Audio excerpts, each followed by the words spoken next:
सब चाहते हैं भाई, इज्जत सब चाहते हैं नहीं चाहते हैं? बेशक जाहिर है, इज्जत तो सबको चाहिए। आदमी इज्जत के लिए अपने माल को खर्च कर देता है, माल के लिए इज्जत को नहीं खर्च करता।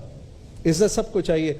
वसीम भाई, ये एक दुआ है, टेलीविजन पे इस वक्त सुनने वाले और देखने वाले देख रहे होंगे, और ये मेरी बहनों आप लोग भी अगर जो यहाँ बैठे हुए हैं, तो आप हजरात भी अगर चाहें तो ये अपने किसी दोस्त को, अपने किसी भाई को कह दो कि इसको रिकॉर्ड कर ले।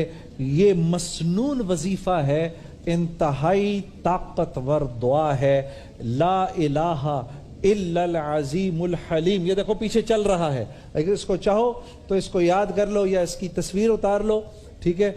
ला इलाहा इल्लल अज़ीमुल हलीम, ला इलाहा इल्ला रब्बुल अर्शिल अज़ीम, ला इलाहा इल्ला रब्बुस समावाति व रब्बुल अर्दी व रब्बुल अर्शिल अज़ीम।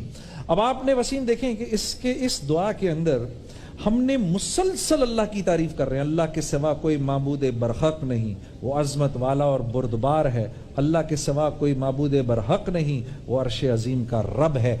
देखिए, जब आप लोग ये बातें करते हैं ना, तो आप अपनी निस्बत उस इज्जत वाले से जोड़ रहे हैं। जो ये काम करेगा अल्लाह उसको इज्जत देगा, चाहे उसके कितने ही जिल्लत के नक्शे क्यों ना हो, उन जिल्लत के नक्शों में अल्लाह उसको इज्जत देगा। ये मेरे नबी का बोल है और मेरे नबी की बात गलत नहीं हो सकती।